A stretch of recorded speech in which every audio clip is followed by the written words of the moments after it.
Hello, good evening and welcome to NARC Live on Wednesday the 12th of March 2025. Coming to you live from Norfolk on the east coast of England with Tammy M0TC. Hello. And me, David G7URP. Lovely to be with you again. On tonight's show, the first part of our course on VHF and UHF with Anthony K8ZT. We look forward to the club's display for National Science Week this Saturday. And we find out what on earth this is. Now, I'll be honest, to my surprise, we've had loads of entries for this. But if you haven't already emailed us and you do it really quickly, if you know what that is, put it onto Facebook or onto BATC and we'll read it out when we read everybody else's entries. So welcome. First news of this week, which is National Science Week, if you didn't already know that. And this coming weekend, Norfolk Amateur Radio Club are putting on a display at our host school, who look after us all year, City of Norwich School, CNS School, on Saturday. They have a thing called Super Science Saturday, which celebrates everything Science Week. And there's everything there from exploding cannons almost, well, I mean, there's a lot of stuff in there. Yeah, flames, it's just like... Look like they're going to burn the ceiling down and everything. Yeah. All done by people, not us, No. by people who know what they're doing. Yeah. And the chemistry teachers and everything makes science look fun. And we do our little bit as well to show the science behind two-way radios, or communications really, every aspect of it as well. So it's a kind of a bit of like the display we put on the Science Festival in Norwich a few weeks ago. But we've got a lot more space this time and we can put on a radio station as well. So there'll be all sorts of things there. Now it's open between 11 and 3 to the public. So if you're not part of our display team, if you're around Eaton Road around Saturday between 11 and 3, you're welcome to come and see us. We're not outside or anything. We're not also in our usual classroom. We're at the back of the school in what's called the Skinner Centre. And I'm sure the school will have lots of arrows and signs and things up to direct everybody there. But we'll be showing loads of things like a simple 5-component crystal set. And yes, I know some of you are looking in and saying, oh, crystal set, really? But believe me, in this day and age when all youngsters seem to have one of these, it is a very refreshing thing to show them something like a crystal set which doesn't need batteries, so it doesn't ever run out. And it just needs 5 components, the one we show. So we're showing a crystal set. We're also showing APRS, which is the use of satellites, how satellites can give you, along with GPS, give you packet reporting system for radio. WebSDR technology, because although we can put a little aerial up there, we can't put very much, as you could understand. Hobby electronics, the sort of thing that people can make at home now with some very low cost kits that you can buy online. And electromagnetic fields, the very heart of our hobby really. Tammy's made up a little display with what we call magic LEDs. They're LEDs that appear to light up with no other connection. But basically they've got an inductor on the back. We're getting into daylight into magic, aren't we? But they've got a little electromagnetic coil on the back, and we have a coil underneath the desk part which shows it, to show them. So anyway, that's the sort of thing. If you're interested in coming to give us a look on Saturday, so that we're at CNS School between 11 and 3 around the back of the school. Now, as I've mentioned on several newsletters recently, the annual general meeting, our AGM, is fast approaching. But I hope it's not one of those AGMs, we try not to make it anyway, which is one of those yawning things with lots of formalities. Yes, we have to go through some formalities, but there's lots of other things to celebrate as well. And these are the sorts of things, well, all of these things you can do to help prepare for the AGM and even partake in it, take part in it. So let's have a look at these things which are all going to be part of our AGM. Now, the AGM, by the way, is on the 2nd of April. That isn't actually on that slide. We should have put it on there, but it's on the 2nd of April. However, you can imagine the organisation and everything we need to do a week before that. So we need all of these things from you by the 26th of March 2025. Well, except the top one, actually. Oh, okay, yeah. Well, preparing the entries, though, or entires, as you've put there. Sorry about that. Oh, yeah. So, preparing entries for the construction competition. We decided to make the AGM more interesting. We thought we'd bring the construction competition into it.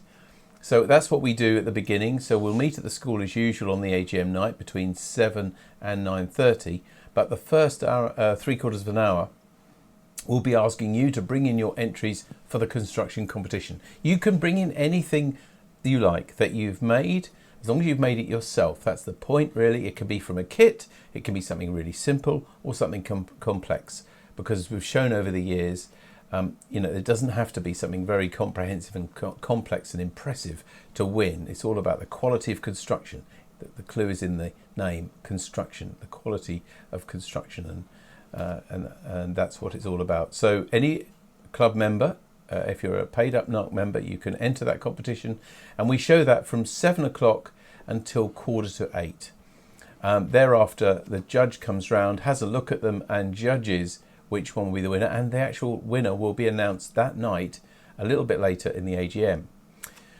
Now, as you know, as you're watching this now, you know that we have lots and lots of talks from people all over the year, and they come from all over the world, actually, as our guest indeed tonight is. So you have a chance to vote for your favourite speaker of the year for last year. So it's last calendar year, and there's a lovely, easy form you can look at online.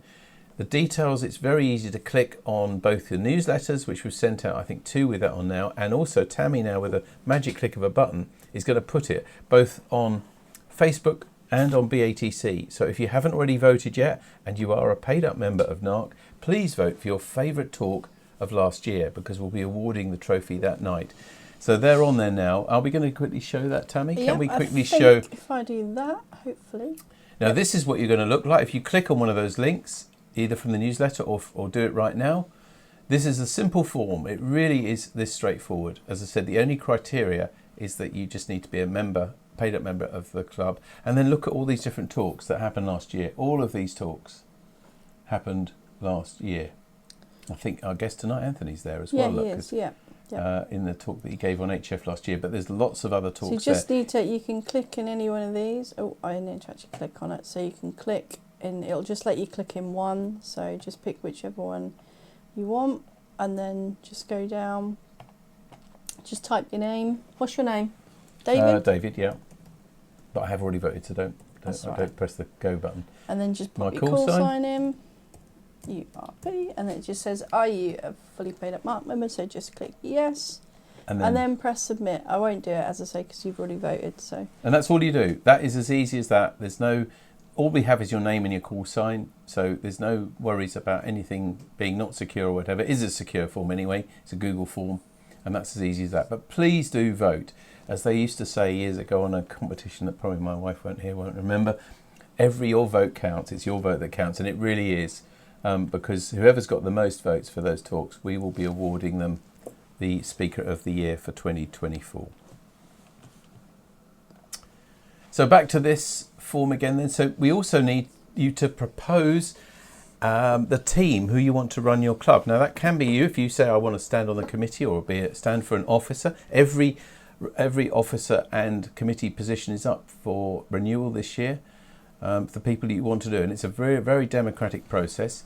To make it fair, instead of just people putting other people's names down, which happened many, many years ago, we have a form which is normally we ask people to fill them in at a club meeting. They've been there for the last couple of meetings. There's a document which has got a list of like committee members, treasurer, secretary, my job, chairman, vice chairman, and president, and all of those jobs are on there, and we ask for a proposer, which might be yourself, but then you need to find a seconder as well. So it can be the name of the person, a proposer, and a seconder, and that's all we need to do. But this does need to happen, otherwise there won't be anybody to run the club after April.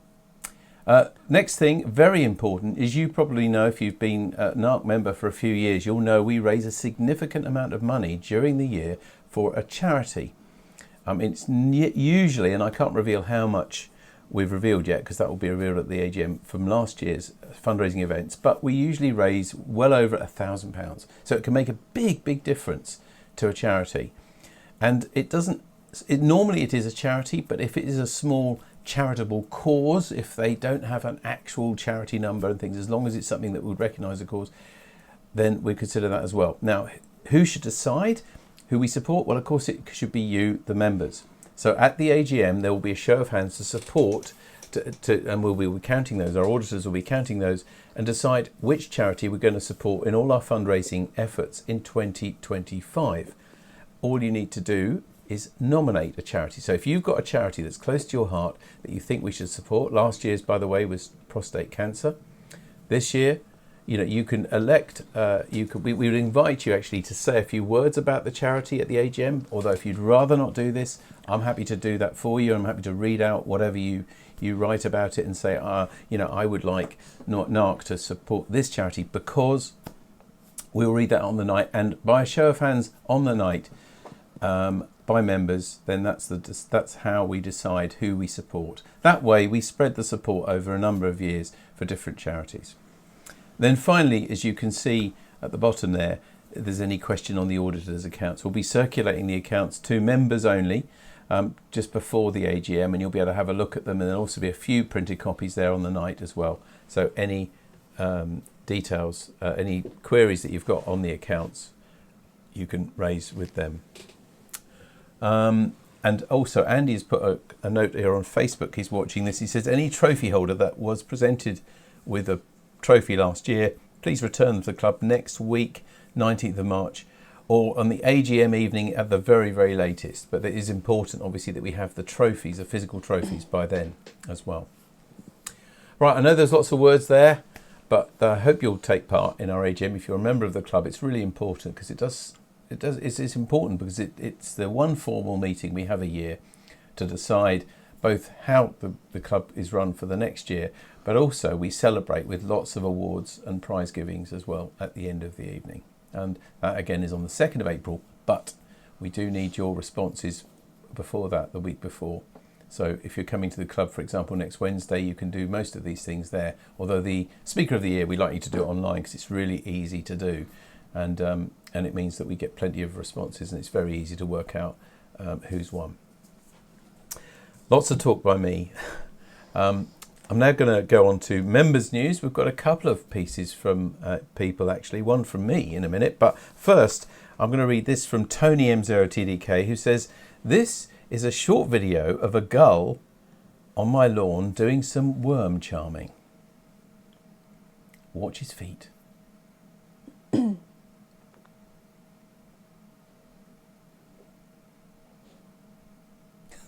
It's almost like a little dance. I know. We could have put music to this. We could dance. have actually. Anyway. What Tony says is, can we play again? Or not? Is that going to throw you? No, let's just play it again while I read this out. Tony says, they stamp their feet on the ground. The worms think that it's raining, allegedly.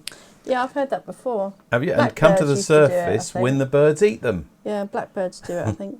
I knew about this, but never got a chance to film it before. That is fascinating. Cool. Isn't nature wonderful? He's obviously having a good time. It's a bit like that at home, really. No, I stamp my feet and you do the tea. All right, anyway. Okay, now the next little bit here is a bit of self-indulgence, to be honest. As you all know by now, I've loved television ever since I was knee-high. And I remember looking at this next picture, this next product in awe. I never could afford one because they were so expensive. And I just happened to see it on social media the other day. So have a look at this just picture. 1 sec. Oh, we're just adding a copyright sign on that. Here we go. And have a look at this. This is what really I always wanted one of these. And it was a TV on a wristwatch. Now, isn't that incredible? The only thing is, it was a little bit of a cheat, I suppose, to say, because this was, 1982, there we are. It was a bit strange because, of course, a lot of the electronics for the tuner, especially, were in that little box on the left-hand side, top left, which you used to put in your pocket. But I still so much wanted one of these as a kid. It says there in 1982, the Japanese company Seiko introduced an innovative wristwatch that combined a television and a radio, making it ahead of its time. Although its design seemed primitive compared to today's technology, it was an amazing technological achievement at the time. Absolutely. There we are. Thanks very much for showing that.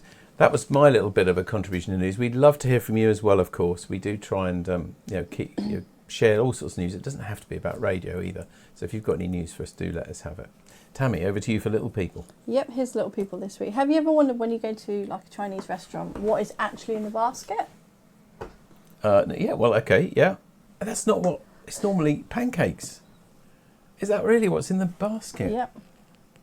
Is that like one of those Shaun the Sheeps? That is Shaun the Sheep. And his mates. It's quite cool, isn't it? It's very, very cool. So that is what's inside. I'll have a look next time. Yeah. We're going soon. Have a little committee meeting. Very good. Miniature-calendar.com. It's that Japanese website that puts a new picture on every day, and Tammy picks one for us. It's lovely, isn't it? Thank you. So as I said, please keep in touch with what you've been doing or what you like, and you know, we'd love to share it on this show. Now, 2 weeks ago, we were here and we asked you a magic question. What on earth is this? Now, I'll be honest, when I saw it, I didn't know, but I thought I've got one of them somewhere. Anyway, has anybody answered? Yeah, we've got a few answers on here. Okay, Tom GAXQD says that's my mum's magnifier, something from a needlework box. Simon M0SIH says it's a loop used for examining a loupe, maybe used for examining small objects. Used to use one when looking at contact prints. Mike GAEY says it's a magnifier for thread counting in the cloth industry. And I think that was all the entries, nothing online. Yeah. Okay, well, we had plenty of entries. This is the amazing thing, I think, because I honestly didn't know what this was until it was sent to us. And what's important is, I think, from this, you'll get an idea. You didn't know what it was, but you had one. So that's a bit worrying. I did. Well, it is. I'll tell you why in a minute. So Bruce G4KZT, I think the mystery object is a pick glass used to check the number of threads in a piece of fabric. A friend of mine had one inherited from his grandfather, who was a quality controller in a linen factory. My friend used it as a magnifier for printed circuit boards. Steve M7CNI, the new object is a linen tester. These have a number of uses. The original one is for checking the warp and weft of woven cloth, etc. The square in the middle normally has measurements marking on to check the cloth is the correct number of threads of both the warp and weft. They're cool words, aren't they? Warp and weft. As a printer, I've owned one of these for years for use within the printing industry. Padge M7RFI says it's a thread count magnifier. Victor G3JMB, the object is a professional's screen magnifier glass. Back in the days of my youth, I carried my own to enable me to examine the dots of the half-tone screen that made up a photographic image when printed in a newspaper, brochure or magazine by historical letterpress processors. Tony M7NFK says it's for counting the weave in cloth with a density or number of strands. Bob G6PWS, this appears to be a magnifier, looks like a folding one to allow carriage around, or to be carried around, I guess, yeah. Mostly used in manufacturing to count the threads of a piece of cloth, and searching also for defects, sometimes used to read or look at small manuscript books, which is why it's portable. John G3XLL says it's a folding map magnifier used by RAF in World War II to interpret intelligence photos taken by reconnaissance aircraft of enemy areas of interest. Tony M0TDK, the mystery object is a loupe. You said loupe as well. Magnifying glass used for examining threads in linens or perhaps mesh in screen printing or similar. David 2E0JGV says, as usual, it's difficult to see from one picture and also not knowing the size, but that's all a part of the game, of course. My guess for this is a top lens for an overhead projector, and I get that. Oh, yeah. Because you don't know the size. No, true. Fair enough. True. Yeah. They've got that sort of shape, haven't they, as well? But he might be right, of course. Oh, maybe. Henry M0ZAE, a magnifying glass for use with map reading. Martin G7UGB says, I think that the mystery object is called a linen tester. We used to sell these in Jarrells when I worked there. They are used to count the threads in fabric, mainly cotton. The more threads per inch, the higher quality the fabric is. Still used today for bed linen quality information. And Martin G6WNN, I think the current what on earth is a thread counter magnifier. And the answer is... After all that... That's fantastic. A thread counter. And that's a really almost a record number of entries. I almost had to go to another piece of paper to put those on. So thank you for all the entries. I'm amazed that people do. And for me, it's extra special because my father worked in Bonds in Norwich, which is now John Lewis. And his whole life was buying and buying linens and soft furnishings. As you've heard, that's what this is mainly used for, thread counter. And I've got one that I inherited from Dad, but I don't know what it is. And I tried to find it for tonight, in fact. I have never known what it is, so it's wonderful that people have mentioned it, because it does solve a problem for me. I thought it was just a magnifier for looking at things close up, but it does seem its actual roots were for using as a thread counter. So thank you to Brian M7SEY for that wonderful object. And I just put a little plug in at this point. This is a good example of something that you might have lying around at home that would really interest and fox people at home what it is. Or, of course, they may know, and then share it with everybody. So if you've got something like this lying in a drawer, a gadget, what's it, whatever, a tool or something that you think people may not know what it is, please do send us a picture of it, because we'd love to include it on What on Earth. Thanks very much. Now, what are we going to do this time, Tammy? We've got another mystery object for you, and we're going to ask you, what on earth is this? It's a thingamajig. It is. Do you know what that is, or do you know what it's for? I think we can allow, just if you don't know what the proper name is. Fantastic. Leave it there a little bit longer, but of course this will be on our newsletter and on Facebook as well. If you know what that is or what it's used for, drop us an email to radio@dcpmicro.com. Quite a few people actually, if they see it now and you know what it is, they do it now so they don't forget. And then in 2 weeks' time, when we're back here again, we'll reveal what it is. radio@dcpmicro.com. Now it's almost time for our main event tonight with our guest, but first just a little look at what we've got coming this week in the club. So on Sunday we've got the GB2RS News on GB3MB at 7 p.m.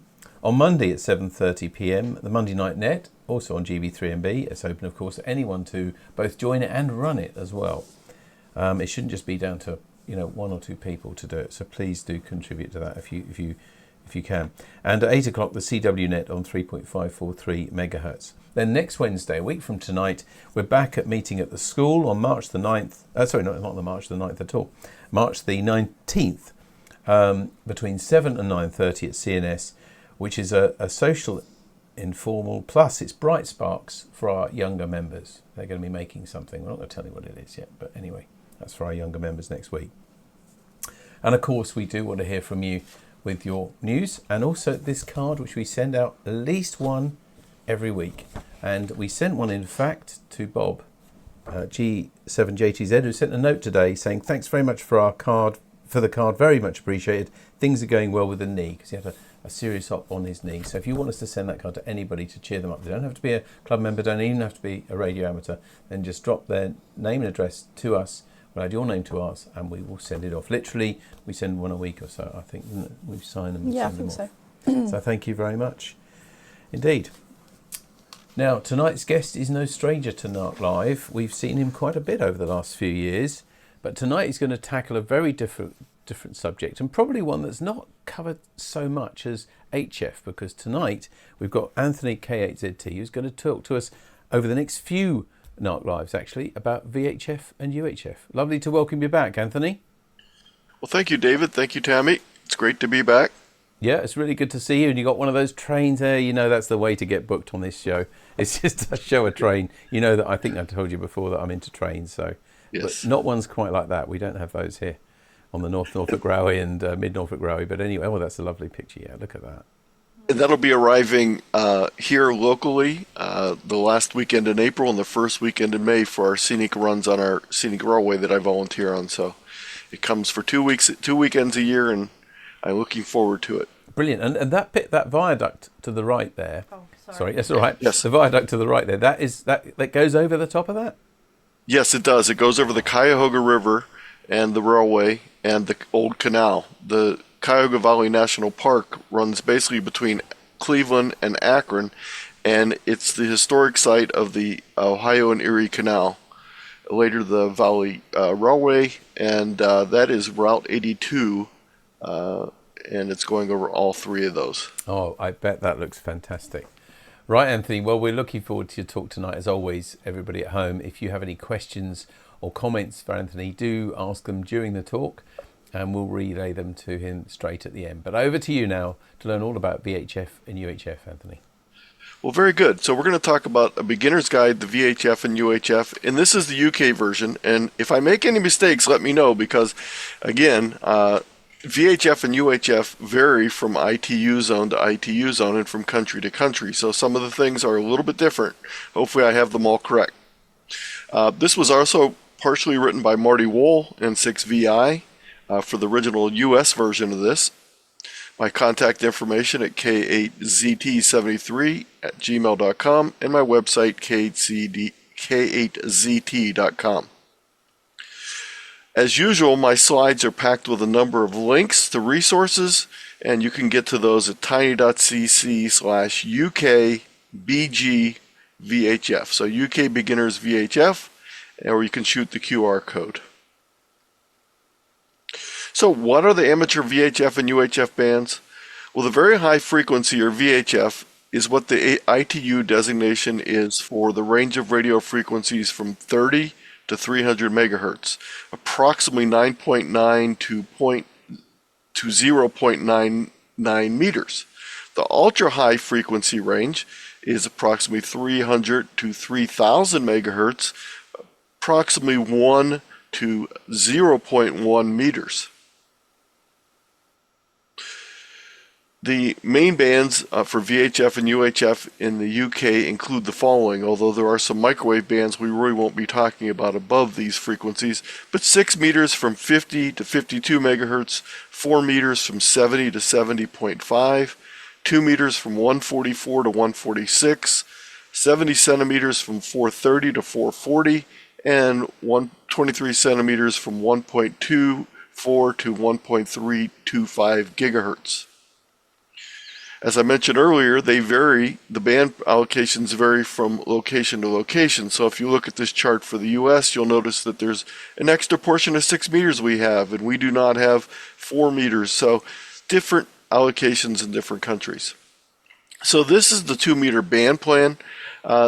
Part of the band plan is specific to regulations. Other parts are guides to using certain portions of the band, so they're consistently used for the same purposes. So you'll see that starting at 144 and going up to 146, we have the general uses for each of the segments defined here. And for additional information, you can click on this link to the RSGB or this link over here for more information. The 70 centimeter band plan, again laid out with simplex, CW, single sideband, and repeaters, just as on the 2 meter band plan. The 6 meter band plan from 50 to 52 megahertz is a little bit different, but basically this is very similar. A lot of times 6 meters is lumped with HF because sometimes it functions for long distance communication when the appropriate layers of the ionosphere are ionized, such as the F2 layer, or sometimes via E-skip you'll get long distance communication. So this is the only band that is typically going to have long distance communications, other than a few propagation anomalies, which we'll talk a little bit more about later with the other higher frequency VHF and UHF bands. I'm not going to be talking a lot about 6 meters tonight, so I did find a link, the UK 6 meter group. You can follow this link. Just click on these links. It'll take you out to the resources for more information on 6 meter operations. One of the things that's became very popular over the last couple of years is FT8 and FT4. And FT8 and FT4 can be used on 6 meters, 2 meters, and 70 centimeters.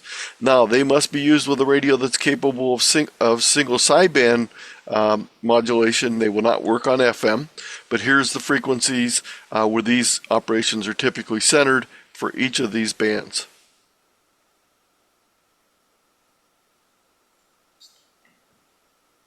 When you're buying a radio for VHF and UHF, there's a couple different choices. The first one is a radio that's VHF and UHF, or VHF and or UHF only. And typically they include handhelds, or what's referred to as HTs. These are typically FM only, and many of them are dual band VHF and UHF with 2 meters and 440. Some also might have 6 meters or other bands.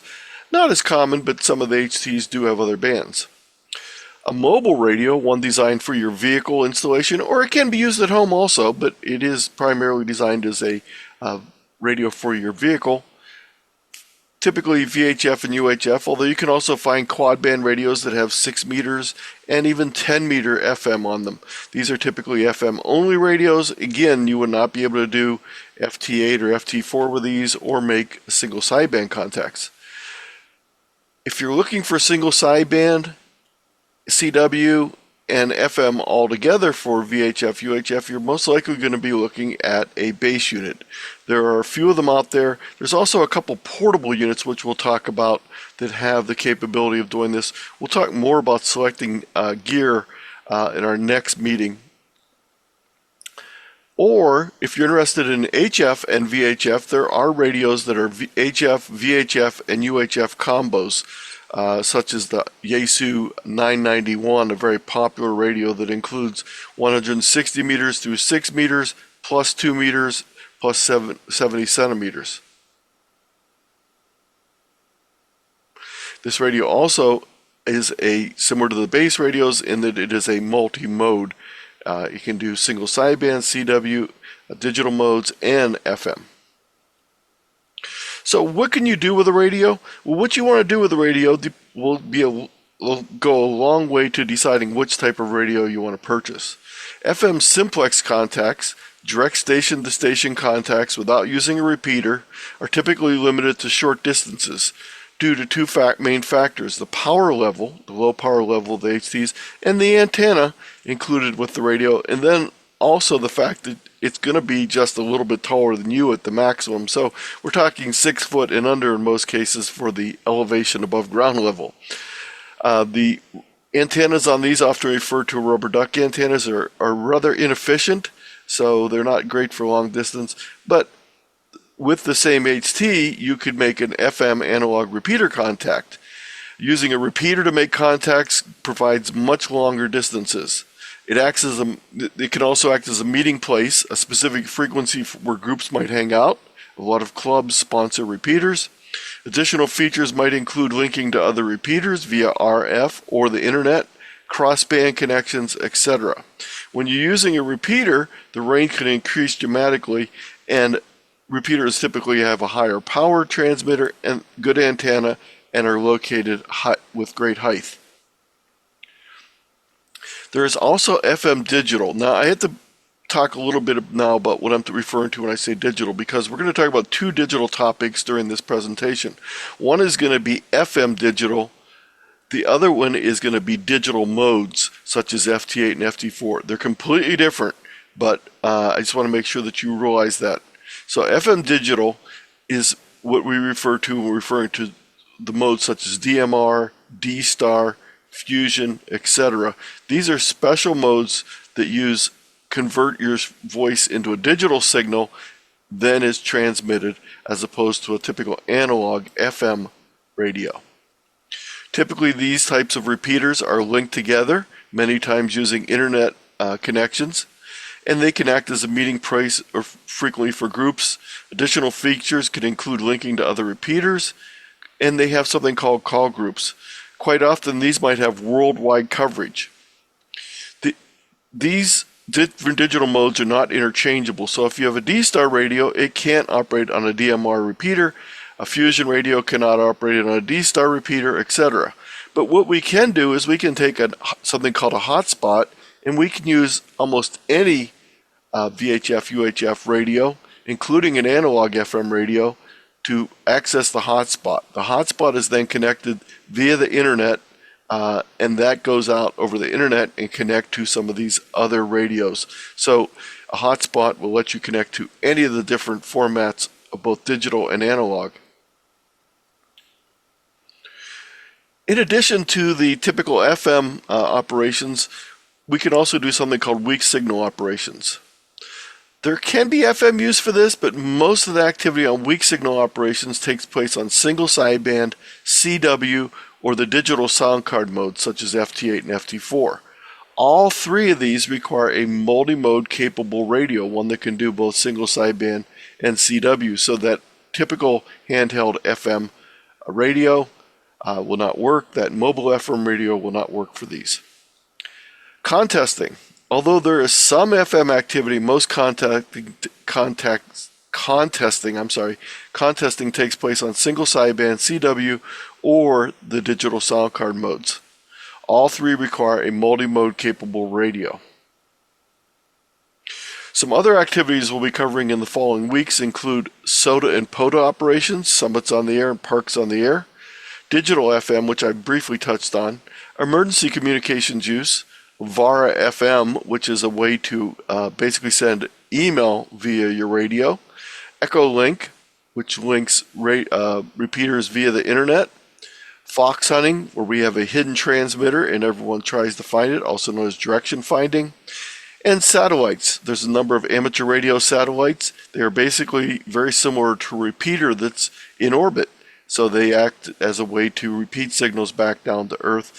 There are satellites that work on both FM, and there are also satellites that work on single sideband and CW.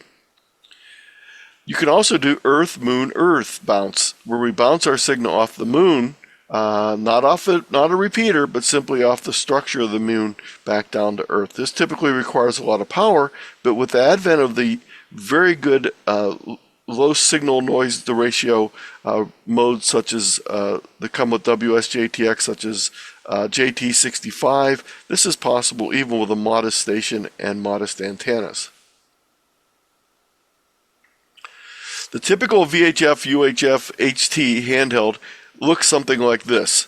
Well, this happens to be a Bofang UV5R, very popular radio. It's handheld size. It slips into this little drop-in charger, which you plug into the mains, and that will charge the radio. It has a built-in battery, a built-in antenna. This is what's called a rubber duck antenna. It screws onto the top of here.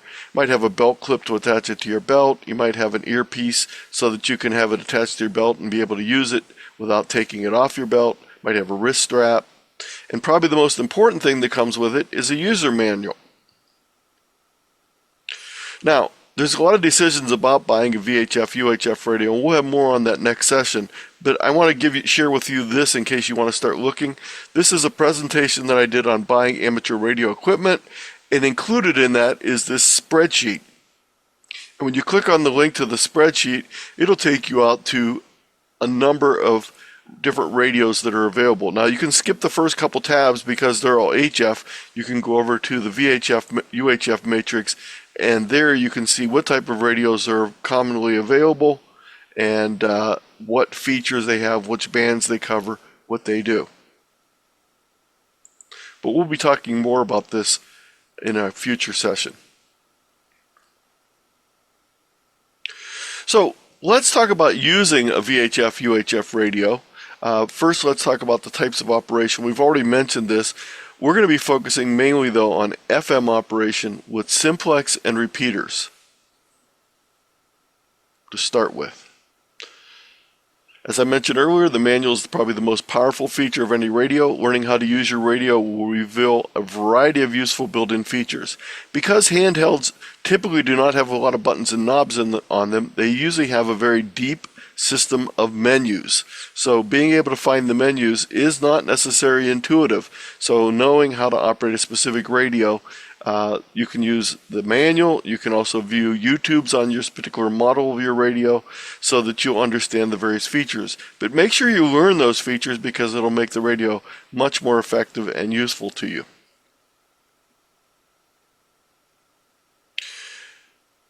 So you're going to need the manual for the next couple things we're going to do. If it's lost or you didn't get one, you can check the manufacturer's website for one. You can search on the internet for one. And I actually like to have an electronic version of the manual, even if I have a printed version, because I can simply use the Control F function to quickly find a keyword in the manual that would take me a long time to when I'm reading through it. There's also a number of YouTubes on how to use your particular radio, so those might be helpful. There's also different names for different functions. So, for example, a lot of manufacturers refer to something as the RIT, whereas some of the Yaesu radios call it a clarifier. Same basic thing, but there's just different terms sometimes. So we're going to start off first with FM simplex. For FM simplex, your radio you would need to enter the desired frequency that you want to operate on. And we'll talk about what frequencies to choose on a future slide here. But basically, you want to make sure that you choose the right frequency for the person you want to talk to. Then you also want to make sure that there is no shift added to that frequency. In other words, you do not want a plus or minus to be displayed, because if a plus or minus is being displayed, that means when you transmit, it will shift your operating frequency. And that's required for a repeater, but it most certainly will not work for simplex. You want both parties to be transmitting and receiving on the same frequency. Once you've entered the frequency, you should be pretty much ready to make contacts. You can try it out. And these are the frequencies that you want to select for simplex. On 2 meters, there are some names given to them. The old names were V names, the newer names are S names, but basically the most important thing is the frequency. And you'll notice that they have a unique spacing between them. You don't want to operate between the channels. You want to pick the channels as described and stay on one of those channels. There is one channel, 145.500, that is designated as the calling frequency. So if you're in doubt and you don't know if there's anyone out there, I would suggest you start with 145.5 and try calling on simplex and see if anyone answers you, because that is the most common frequency. Once you get a contact on that, I suggest you might want to move off to another frequency and leave the calling frequency open for other people to contact. But again, these are the simplex frequencies. You can program them into your radio so you don't have to enter them manually each time, and that'll let you easily switch between channels. On 440, we have only 10 frequencies available for simplex use, and the same thing on 6 meters, we have 10. But in both cases, we have a calling frequency. Again, the frequency that I would default to if I wasn't sure who was available to talk to. So it's 433.5 on 440. That's 440 centimeters. And on 6 meters, it would be 51.51. Notice I don't have these in order. The 5151 is actually in the middle of the band, just as it is here and just as it is here. So typically the middle of the band is what is used for the calling frequency.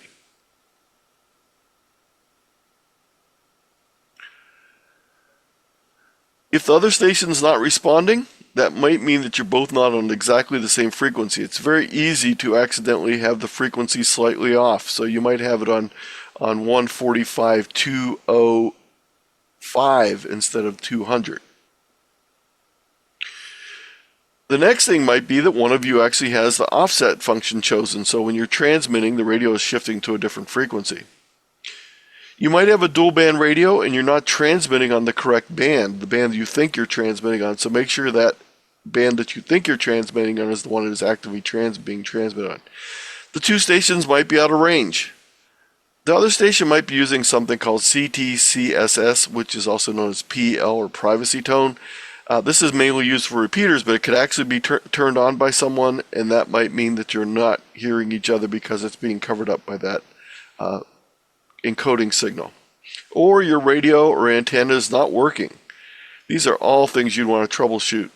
One of the quickest things you can do is grab another radio and be close to each other and see whether it's working.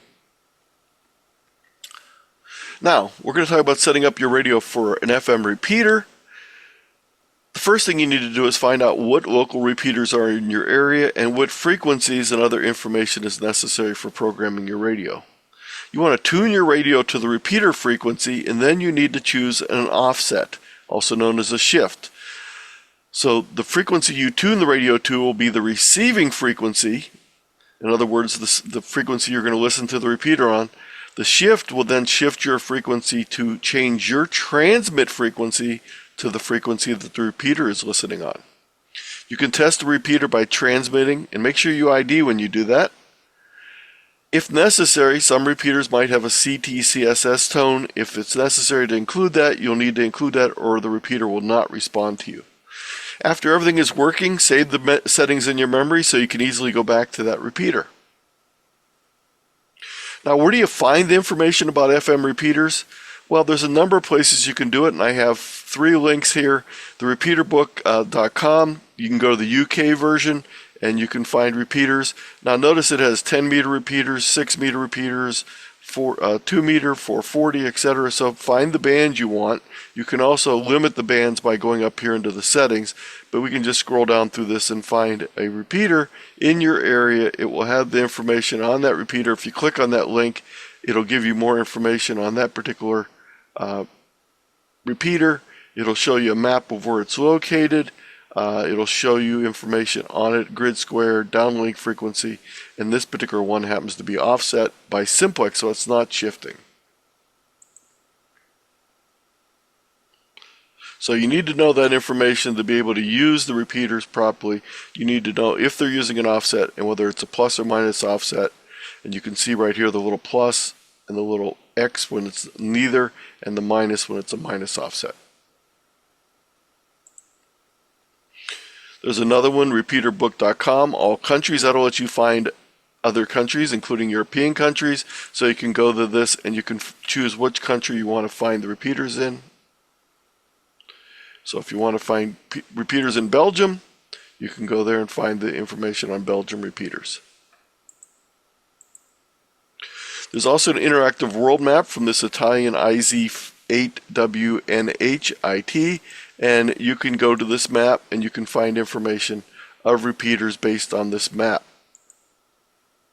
You can also put in your grid square locator and that'll jump to your area in the world. I'll jump to my area and it'll show me information on that. So this is an interactive map, so it's really nice because it shows you other information other than the repeaters. Let's close a couple of these extra links. And again, that's why you're going to need the link to this slideshow. Now in Western Europe, the standard repeater access tone is typically still included of 1750. So if this is required, you need to turn it on. Some of the manuals will refer to it as the tone burst signal or the 1750 hertz signal. This has to be given before the repeater will acknowledge anyone bit transmitting. There are people that can whistle that tone. It is an audible tone. It's not a subaudible tone, but you need to provide that tone. It's not common in the UK, I understand, but in Western Europe, some countries still use this. It's not used in the US.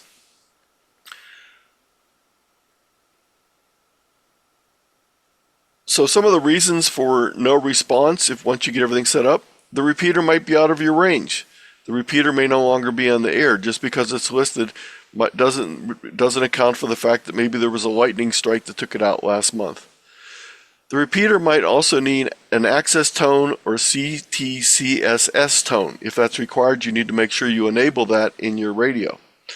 Also, if it uses a split frequency and you do not have the split set properly, or you do not have the right frequency offset set, it will not work. There might also be something wrong with your radio or your antenna. Check by making a simplex contact first. This is information on the CTCSS continuous tone code squelch system. This is the generic information. It's used to minimize co-channel interference. There's two different types: encode, which is when you send a tone, and decode, when you use a tone to be received. Typically the repeater has a decode function turned on, and most of the time on your radio you'll just need to enable the encode portion of the CTCS.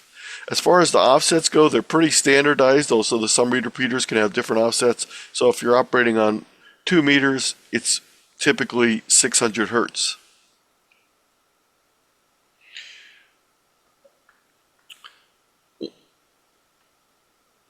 There's more information on repeaters and using PL tones in 2 articles here. Now, we've been talking about just using our little HT with the handheld rubber duck that comes on it. But a good antenna can benefit any radio. This is probably even more important for VHF and UHF than it is on HF.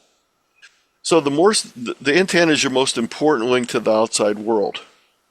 The important thing about antennas is not only do they help you on transmitting, but they also help you on receive. So having a good antenna on your radio can make the difference between making a contact and not making a contact. You can buy extended rubber ducks, pull out metal ones, longer ones, and they will help marginally better, but probably the best answer is to hook up your radio to a separate outside antenna. In your car, it might be a roof-mounted antenna. At your home, it might be a roof-mounted antenna outside of your house. You can also homebrew very easily a VHF UHF antenna. One of the things about VHF and UHF that is really an advantage is they use rather small antennas compared to the size of HF antennas. A simple ground plane can be built for under $5, a cubic quad for under $10, and a cheap Yagi for under $20. J-pole antennas, there's a whole variety of them, but a really fancy one built with copper pipe, still under $25. These all handle plenty of power. You can also get commercial antennas, mobile whips, base verticals, I'm going to be talking about those in a few minutes here, and beams such as Yagis.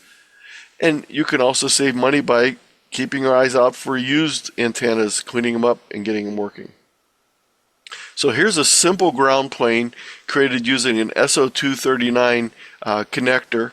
You can also create one with a BNC adapter on it, like in this case, so they've added a BNC adapter to connect. And it's simply using some copper rods, some nuts and bolts, or some solder. Here's one made with aluminum. Now, here's a commercial omnidirectional vertical antenna that you might mount near your home. Here's another one. This one's metal, the whole entire antenna is metal. This one has a fiberglass radome, so the element that's actually transmitting is inside of this fiberglass. So it's protected inside of there. This is a mag-mounted mobile antenna.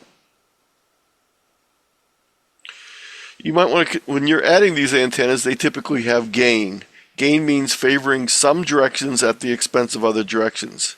Gain means less wasted signal in undesired directions. The direction you probably don't want your signal to go in, unless you're operating satellite, is straight up in the air because it's not going to make contact with anyone. And the thing about VHF and UHF, unlike HF, is it will not be bounced back to Earth by the ionosphere. So if you send all your VHF, UHF signal up into the sky, you won't make any contacts unless you're trying to hit a satellite or you're trying to bounce something off the moon. It doesn't have to be a beam to have gain. So even simple vertical antennas can have gain in the proper direction. So the lower the takeoff angle means we're going to have more gain going in the direction we want. So ideally we want our gain to look something like this. This is acceptable because we're not putting much straight up, but we want as much of our antenna to go off in a horizontal direction. So these are verticals. These happen to be dual band 2 meter and 440. They're made by the same manufacturer. These can either be Comet or Diamond, are the most common antennas similar to this, two manufacturers, but there are others. But in each case, each one is a little bit longer than the previous one. And that increased size means that there's more gain, and it also means that more of the signal has been focused in the direction of the horizon. So in other words, the signals are going off the side, heading towards other people, as opposed to going off the top or the bottom. Now, the other thing you can do with a gain antenna is you can aim it in one direction. And typically we do these with different types of beams. So what we do is we take our antenna and we can rotate it in different directions, and that will mean that our gain will be in a specific direction, not just horizontal, but being in a specific direction. Here's a home-built quad antenna using PVC, some copper pipe, and I think these are little wooden offsets here. Here's another one using a piece of wooden pine. It looks like a 1 by 2 inch or maybe even a 1 by 1 inch piece of pine with metal elements stuck through it, and a matching unit right here to match the driven element with the coax. So we have these elements in the front, which are directors. This is the driven element, and we have a reflector at the back of it. So the gain of this antenna would be in this direction, heading away from the arm and heading down the antenna. Here's information on building that particular antenna, and it's available with plans for 2 meters, 220, which is not available in the UK, 432, 450, 902, and 1296. Here's another one. This is a dual band Moxon Yagi. So it's a mixture of both a Moxon type of antenna with the folded over ends and single elements very similar to a Yagi. And this particular one is set up with the measurements in centimeters, so you can easily make the measurements for this, and the details on how to build it. They're using a piece of PVC here. and this is by DU1AU. You can also buy commercial Yagi antennas. This is a 4-element driven element right here, a reflector and another reflector. I'm sorry, a director and another director. J-pole antennas are fixed antennas. It can be either fixed or portable. You can make a fixed antenna from copper pipe or PVC with internal wiring, or you can make a roll-up portable J-pole from a twin lead feed line. You can also use dipoles on VHF and UHF. Typically, dipoles are mainly used for 6 meters on the VHF UHF, and a 6-meter dipole is only about 10 feet long with 2 legs of 5 foot each. Here's some examples. This is a fixed J-pole using copper pipe. This is a J-pole built out of 450 ohm twin line feed, also known as window feed antenna. Notice they've cut a gap in it. They've tied the 2 ends together at the top, and they've capped it at a specific point along the way. You can find plenty of information on building these. They're very easy to take a piece of string and hang this up in a tree. You could put this up on top of a top pole. Any of those things would greatly improve the operation. Here's a dipole. Here's a dipole made with a PVC center insulator, etc. Now, sometimes you're carrying the radio on your belt, so it's impractical to have an extra antenna or to have a home antenna. You want to use it portable, handheld, just like the name of it is. You can sometimes improve your performance by simply adding something that is known as a tiger tail. This tiger tail is simply an additional ground to your radio. When you're using your handheld, typically your arm and your body is part of the counterpoise, and you're not a great conductor of electricity or radio waves.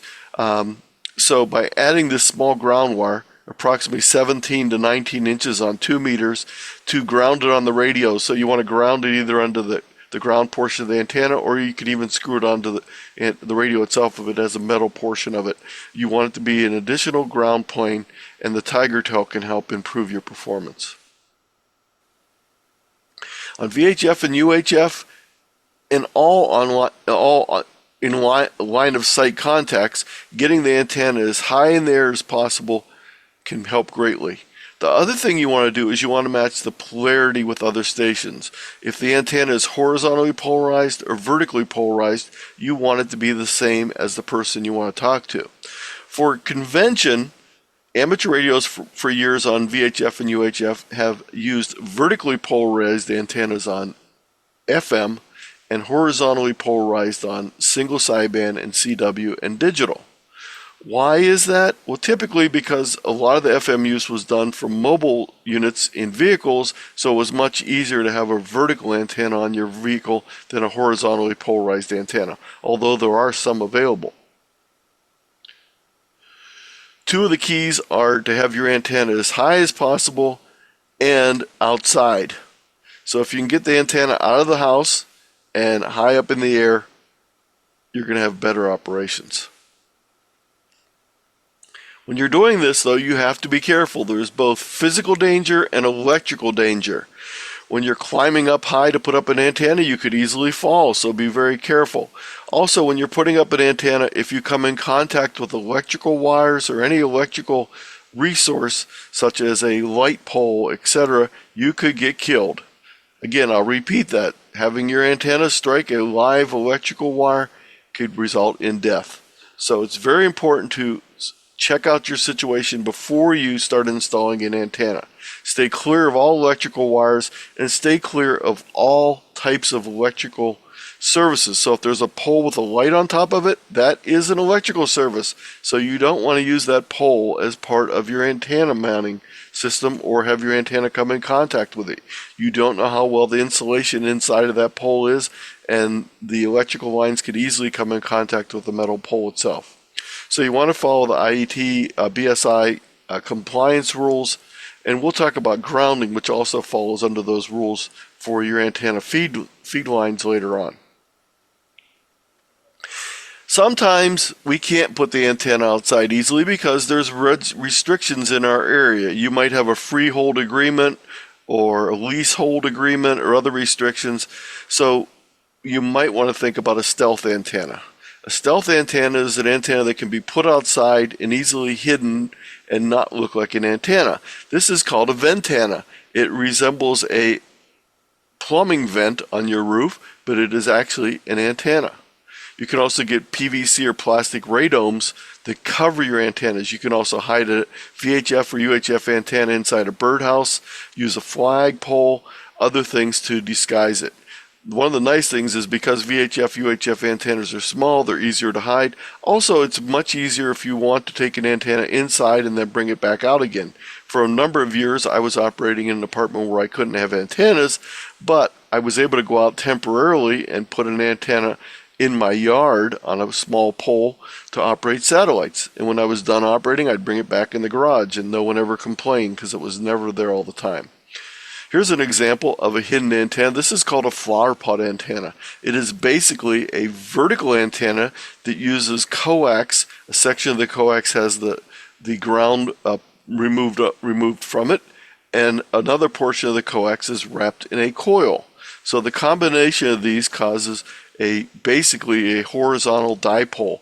We have one segment of our dipole. The other segment of our dipole is the shielding of the coax, and then the coil cuts that off and limits the length of these two factors.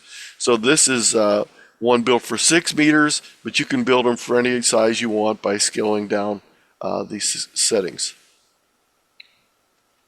Now, if you do have an outside antenna, or any kind of antenna that's not directly attached to the radio, you're going to need to get the signal to the antenna. And we do that using transmission line. The most common type of transmission line is coaxial cable. It connects the radio and the antenna. There's a couple things you want to do though. You want to keep the coax as short as possible to limit the losses of the coax. You want to use the better quality cable. You want to properly install the connectors, and you want to keep the run no longer than needed. This is especially important on VHF and UHF because the signal loss is much higher for a given piece of coax on 2 meters than it would be on 80 meters, for example. So here's a little chart that Marty put together for different types of coax. So if you're using RG58 coax, which is probably not the best thing to use for VHF and UHF, if you have only 50 feet of it, you will lose over half of your signal on 2 meters. 50 foot of RG8, which is very commonly used on HF, you're still going to lose over a third of your signal. 50 feet of LMR, you're going to lose a little bit less. Notice now when we start getting to RG213, LMR40, and LDF4, you're going to lose less than 25% of your signal, which is very acceptable. Here's another little chart that shows you the same information. This shows you loss in dBs per 100 feet for each type of coax. So you notice that some coaxes are perfectly useless on VHF and UHF because we're losing over 5 dBs of signal strength, whereas other ones have very little loss comparatively on these other frequencies. Coaxial connectors. The PL259 is also known as a UHF connector, but this is when UHF used to be considered 10 meters. So the name is not really what you want to be used. The name doesn't mean that it's the best antenna connector to be used for UHF. Matter of fact, it's probably not a good choice for UHF. BNC is frequently used for portable radios. It was often used to connect the HT's rubber duck, although most of those have now been replaced by the next category. It's also used on test equipment. SMA is used on most of the newer HTs. It's used on UHF, microwaves, weak signal work, EME, satellite. It's a very good connector to use for VHF and UHF. There are a couple issues with it though. They're very easy to damage SMA connectors because of their small size. An N connector is a very good choice for VHF and UHF. It is waterproof. It has much less loss than a 259 on VHF and UHF frequencies, and it's very often on the back of many radios with 430 and above in frequency. F connectors are typically used for cable TV. They can be used for amateur purposes, but they're mainly only used for receive capabilities and not when we're trying to transmit. Here's examples of a variety of connectors: SMA, N connectors, TNC, which is not used very much in amateur radio, SMC, MCX, BNC. I don't know what an SMB is. I've never used one. Mini UHFs are often used to feed coax from a portable antenna into your vehicle, and then you would connect a jumper to that to connect to the back of the radio. When you are using SMAs, be aware that there are 4 different types of SMA connectors. So when you're buying a new antenna or buying a cable to attach your HT to a outside antenna, you need to make sure you have the right type of SMA connector. There are both male and female type connectors, but there's also something called reverse polarity. So here we have the SMA male, and here's a reverse polarity SMA male. Here's an SMA female, and here's a reverse polarity SMA female. So notice that they are all different, and you need to have the proper one to match up. So an SMA female will connect to an SMA male. A reverse polarity SMA male will connect to an SMA reverse polarity female. So make sure you have the right one. And pretty much the only way to do that is take a look at the chart and just see what you have. Here's some other connectors and adapter types. Quite often we can go from an adapter, so we might go from an SMA to an N type of adapter, or we might go from an SMA to a BNC or other types of connector adapters. Not only do you want to choose good coax and use the proper connectors, but you want to make sure that you install them properly. There's 2 main ways to solder connectors. One is to attach connectors. One is to solder them onto the coax. The other one is to crimp them on the coax. They both can work well, but only if done properly. So I have 2 videos here on installing different types of connectors that you can go through. And there is no shame in buying coax with pre-installed connectors. Typically when you buy a pre-installed connector from a reliable manufacturer or vendor, they will not only install the connectors properly, but they will test them with very good test equipment beyond the average ham's ability. Do remember though, if you buy the connectors with already on the end of the coax, you're going to need a bigger hole to bring the coax into any internal structure. So that is the end of our week 2 slides. I will be back. Week 1. I will be back to continue week 2, 2 weeks from tonight. Brilliant. Well, thank you very much, Anthony. But before I forget to ask you this, yes. What are you going to be talking about next time? Next week we're going to be talking about different types of radios to buy. We're going to be talking about amplifiers. We're going to be talking about power supplies. We're going to talk about single versus dual band radios and how all dual band radios are not created equally. We'll talk about different choices out there, choosing, installing, powering your radio, etc. Oh, that's plenty. I think that'll be plenty. Okay, well, thank you very much for this evening. And before I forget to say as well, thank you ever so much for converting it to the UK. I know it's, you do these talks for lots of different people, organisations in different countries. So to convert a lot of this sort of thing in particular, which probably varies a much more than, say, HF, to our band and things, we're very grateful for you doing that. Thank you. Well, you're very welcome. And it's a great learning experience, and I put up the slide here. So again, this is the slide. This is the link that will get you the slideshow. And by the way, you can jump ahead in the slideshow because it has all the slides for the coming weeks. Although I can't guarantee that they won't get things added to them or changed before then because I'm always updating my slideshows. So this link will get you all the slides for all the upcoming sessions. All right, lovely. All right, well, thank you very much as always. Now, if you have any questions to ask Anthony, and you haven't already done so, in fact, we haven't got any questions yet, excuse me, then please do so now, either on BATC or Facebook, and we'll read them straight to him. I've learned several things there as well. I mean, not that I should never be. You always learn something new every day, they say, don't they? But I've never heard of flower pot antennas, or never seen them demonstrated. That was a good way of hiding them, I thought. And also tiger tail. Now, I've honestly never seen that. I can see the principle of it. That was the little cable that you showed that connected to where you've got a rubber duck antenna, typically, and then you connect that wire. I wasn't quite sure where you connected the other end of the wire, though. It's anywhere that's a ground on the radio. So typically, on your antenna connector, the bottom of that is the ground of the radio. So anywhere on the radio that it's grounded, that will work. So here's the slide again, and you can see that this is the center pin on here is the feeds the rubber duck. The outside of this connector is the ground. Yeah, I actually knew that bit because that's the ground. But what I meant is what he would just do with hangs the in other end the of the air. wire. What do you do with the other end of the wire? It's a tail. It just hangs there, just like the back of the tiger. Okay, because there was you couldn't see the end of it, and I thought, well, No, what do you? it doesn't go anywhere, and it's between 17 and 19 inches.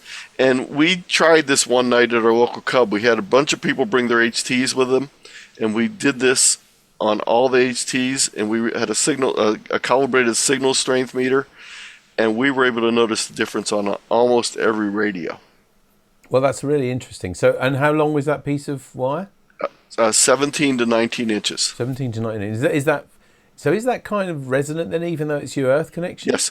That's for 2 meters. It's resonant on 2 meters. So if you want one for 6 meters, you need to make it longer. And this particular radio is showing 6 meters on the front of it. So this is actually a longer tiger tail.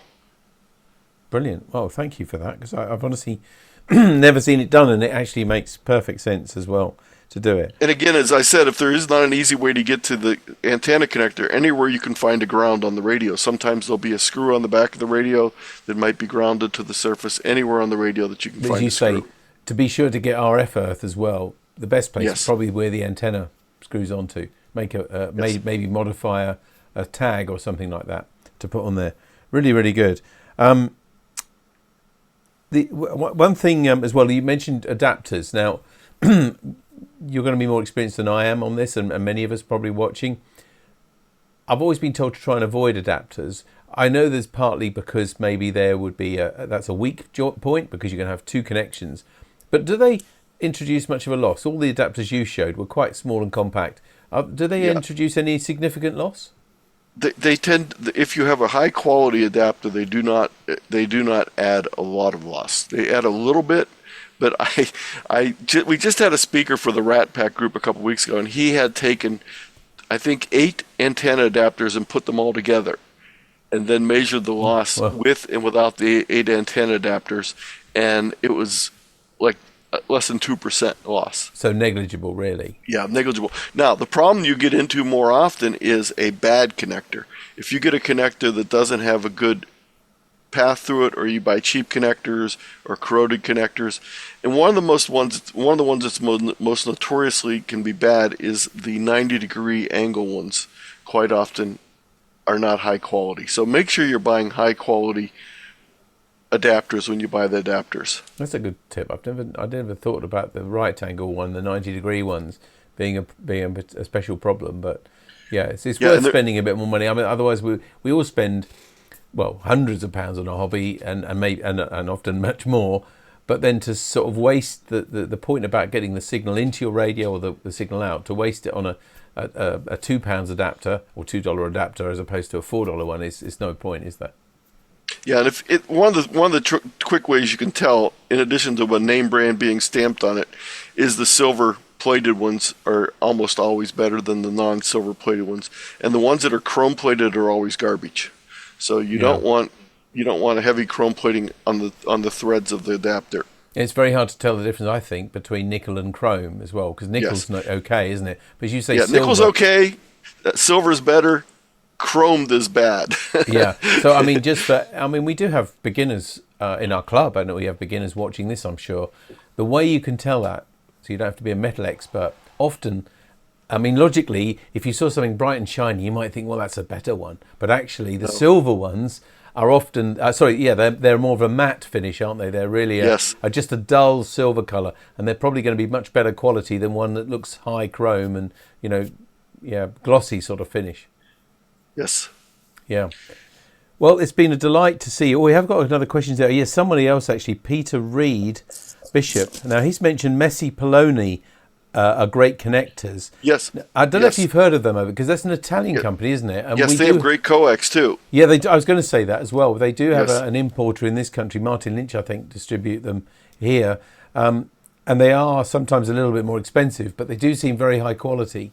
So they're one to look out for. Messi Poloni. Yeah. And you do get them in the States, do you? Yes, we can. We have distributorship in the United States also. We can get them here. One of the other things, too, is let me just clarify one thing. The difference between 6 meters and 1.2 gigahertz is considerable. So even though we're lumping them together in the same talk on VHF and UHF, you can get away with a lot less high quality coax on 6 meters than you can on 1.2 gigahertz.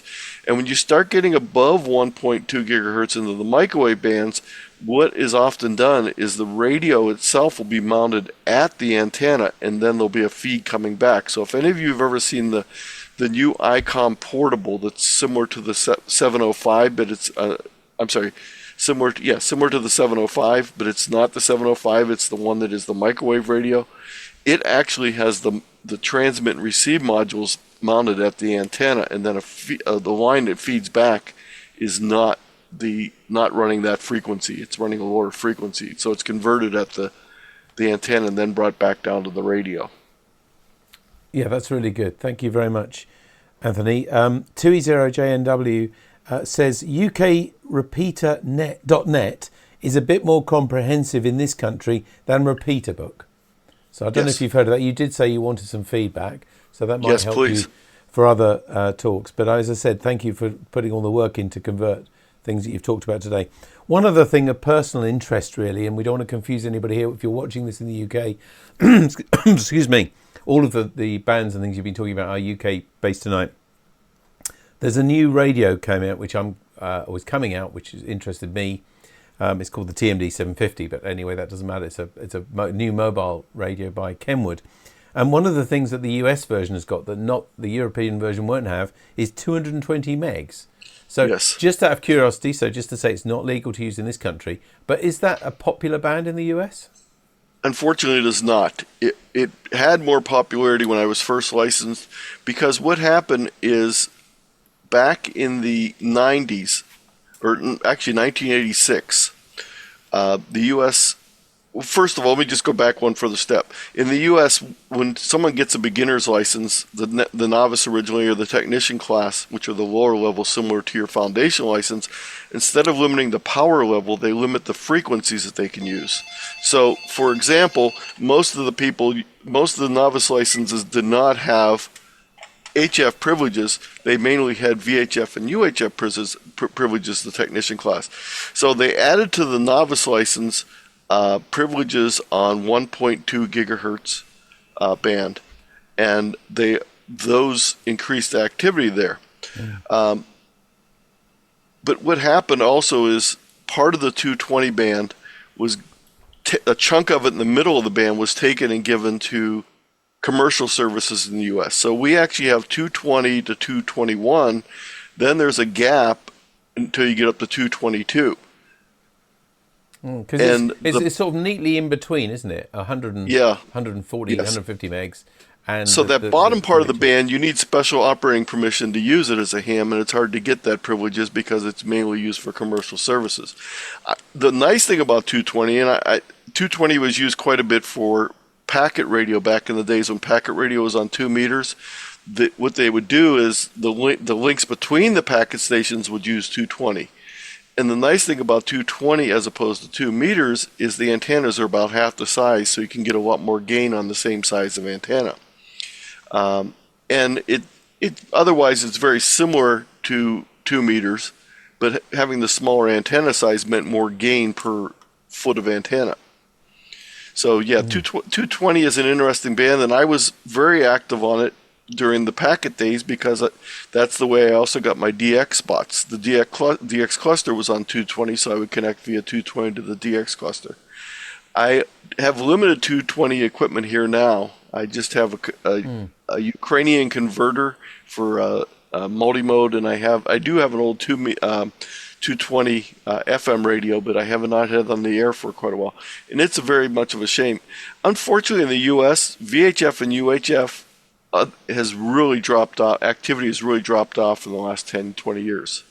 Well, it's the same here. I can tell you that there's a lot of people very concerned, Anthony, about the VHF and UHF bands. In fact, there is an initiative here, which is mainly really being powered and advertised by social media, which is called 145 Alive. I don't know if you've heard of that. Yes, I did. When I gave this talk to another group, I heard about that night. They were just starting it up. And it really is working as well. It's getting people to work. And just for your information as well, again, you may have heard of it through other, I may not have made it over to the US yet, but one of the other things that's making all kinds of radio operating more popular over here in particular is a thing called bunkers on the air, or BOTA. Now, you may not have heard of that yet. There's an awful lot of bunkers in this country left over from the war, but you don't have to physically go down a bunker or anything for it. It's just that there are a lot of them. And the great thing is you don't have to wait like for particular contests, for example, or special events, for example. We'll have a castles on the air and we'll have a railways on the air. We don't have to wait for those because this is going on all the time. And what we've found is that is increasing overall portable in particular activity, getting people out and about and things. So, that's been very popular, and maybe that will catch on in the US as well. Well, one of the things we did locally here, and I'll talk about this, I think, in my last session, we devised our own little parks on the air type of activity using our metro parks. So they don't count for parks on the air because they're local parks. They're not state or national parks. So we have a bunch of parks in our county here. So we've designated them. We also designated the trailheads for various hiking trails as locations. And then we go out and we do activities on 2 meters and 440 and 6 meter FM. And we also do 10 meter single sideband. So they're all bands that our technician classes can operate on. And they're all in close enough distance that we can easily make contact. So we go out and operate portable from these various local parks, and we do a activity a couple times a year, have a little contest. And it's fun to do. And it's very easy to go out in the field, and anyone can participate because they can even just use a little HT if they want to. We also have mobile stations that have participated in it where they travel around and work different parks during the day.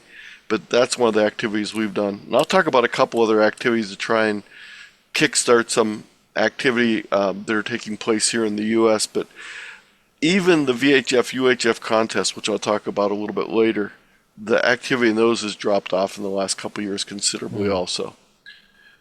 Well, as I said, 145 Alive has actually helped to increase activity and awareness with it here.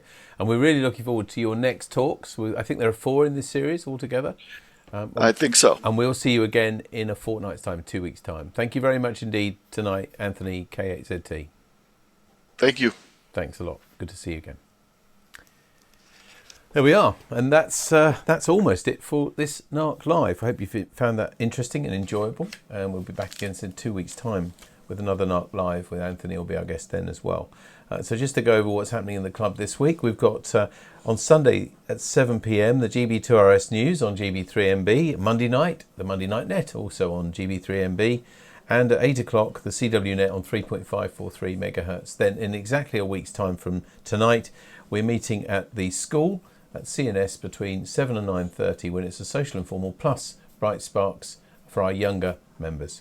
And we look forward to seeing you again. Don't forget as well to vote for that Speaker of the Year. If you've left it till now, if you look at a link either on Facebook or on BATC, you can click on that link and you can vote now if you're a NARC member.